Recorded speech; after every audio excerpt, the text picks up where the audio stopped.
Hello সবাইকে। আজকে দেখো তোমাদের সাথে শেয়ার করব আমাদের পুরনো বাড়িতে কালী পুজোতে কী করলাম। দাঁড়াও আগে দেখিয়ে নিই আমাদের বাড়িটা। এটা আমাদের পুরনো বাড়ির, এখানেই আমি ছোট থেকে বড় হয়েছিলাম। দেখো এই বাইরে খেলতাম, সব কিছু মনে পড়ছিল সেদিন। যাই হোক, এবার দেখো রেডি হয়ে গেছি মন্দিরে যাব বলে। আর হ্যাঁ, আর ওই দিন ছিল আমার কাকিমার বোনের জন্য করা মানসিক, সেটাও শুধ হবে। তো সব কিছু নিয়ে পুরো ব্লগটা তোমরা দেখতে থাকো। চলো, এই দেখো বিকেলে আসে অনেক রকমের বাজনা, তো সেটাই দেখছিলাম। আর তারপর সন্ধে হয়ে গেল, আর এখানে বৌদিদের বাড়িতে নিমন্ত্রণ ছিল, মানে ওই যাদের সাথে গল্প করা, আড্ডা করা। এখন তো অনেক দিন পর দেখা হলো, তারপর বৌদি নিমন্ত্রণ করলো।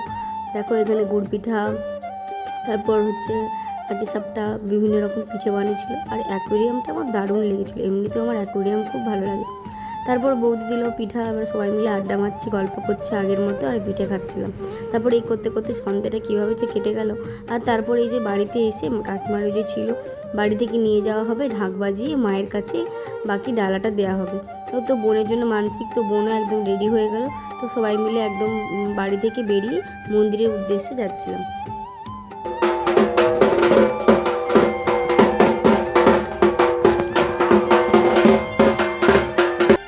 তারপরে মন্দিরে এসে দেখলাম পুরো পুজোর জোগাড় চলছে। আর আজকে তো সারা রাত ধরে পুজো হবে, কাল সকালে অঞ্জলি, তারই প্রস্তুতি নিচ্ছে।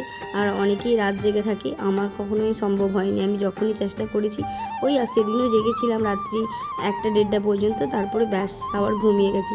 যাক, রাতে ডিনার করতে বসেছি, এখানে দুজনে মিলে আবার প্ল্যান করছিলাম কালকের জন্য।